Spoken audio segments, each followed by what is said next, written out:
चित, है ना, चित अथवा क्षण दोनों का ही प्रयोग होता है। कौन सा? चित अथवा क्षण। तो ये एक क्या है? क्या ये प्रत्यय है? क्या है? प्रत्यय। ठीक है। अब इसका प्रयोग कैसे होता है? किसी भी जैसे कम किम जो रूप होता है ना, किम शब्द रूप, किम शब्द रूप के साथ ज्यादातर प्रयोग करते हैं। कैसे? किम का 3 रूप होता है। कौन कौन सा? मतलब हम व्यवहार करते हैं, एक पुंलिंग में व्यवहार करते हैं किम को, स्त्रीलिंग में, फिर नपुंसक, है ना। तो जब भी अब देखना, ये जो चित्त का प्रयोग किम के साथ होगा वो साधारण रूप से विशेषण होगा, वो सब विशेष्य के साथ संबंध रखेगा। एक उदाहरण यहाँ पर जो था वो क्या है? कथा ग्रंथे, कथा ग्रंथे, ये जो रूप, तो कथा ग्रंथे, ये इसमें लास्ट में कौन सी सप्तमी, कौन सा है? सप्तमी, है ना। तो सप्तमी का कौन सा है?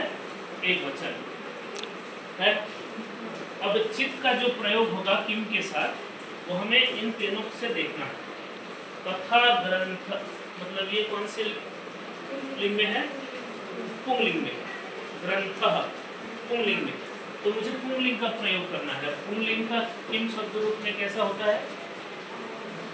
कह, कौ, के, कम, इस तरह से चलता है।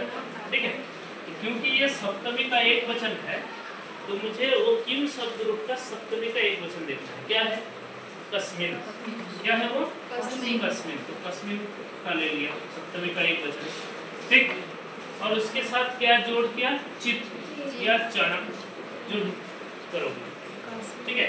साधारण रूप से चित हम यहाँ पर प्रयोग करते हैं क्योंकि उसका प्रयोग हुआ। अब ये कस्मिन और चित को एक साथ करने से इसमें संधि है, संधि का डिटेल्स बाद में जाएंगे। तो इसका रूप कैसे हो जाता है?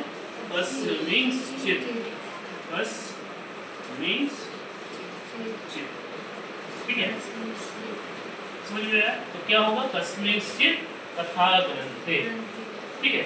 सेम अगर प्रथमा विभक्ति में आता, ये अगर प्रथमा विभक्ति में आता तो क्या होता?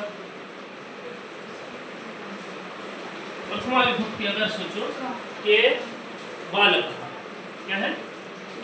बालक, ये प्रथमा विभक्ति में है कि नहीं? और ये पुंलिंग में है।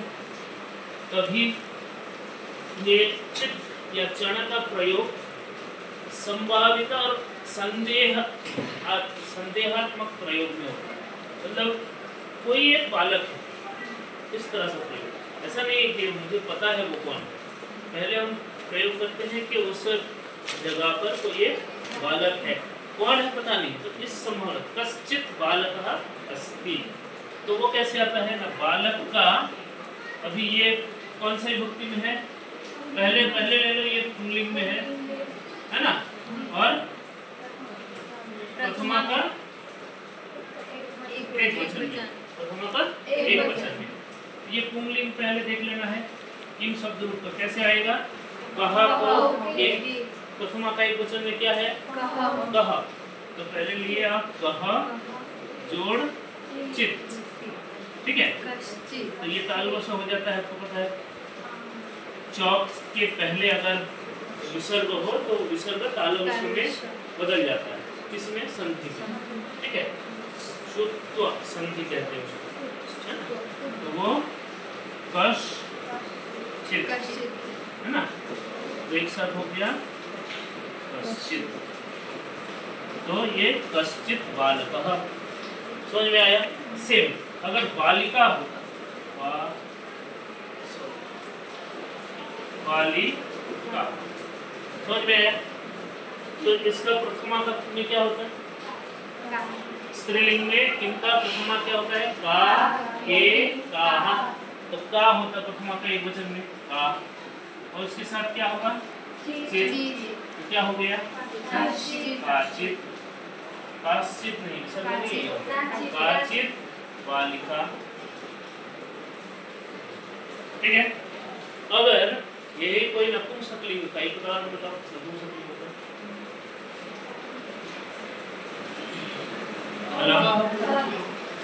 फलम, है ना, फलम। तो इसका क्या होगा नपुंसकलिंग में?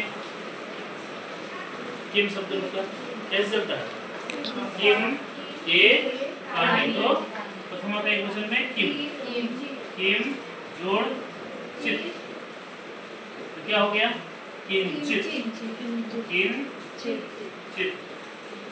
किंचित फलम। समझ में आया? तो ऐसे ही जैसे जैसे विभक्ति रहेगा विशेषण में या विशेष्य में, तो ये है, ये विशेष्य है, यहाँ पर ये विशेष्य है, यहाँ पर ये विशेष्य है।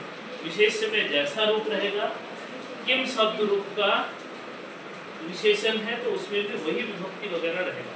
तो विशेष्य का जो विभक्ति, जो लिंग, जो वचन रहेगा, विशेषण में किम का वही विभक्ति, वही लिंग, वही वचन रहेगा। और होने के बाद उसमें चित या चण का प्रयोग होगा। जैसे अब वही ले लो, कश्चित बालकः, चण में क्या होगा? कश्चन बालकः, काचित बालिका, काचन बालिका, किंचित फलम, किंचन फलम। समझ में आया?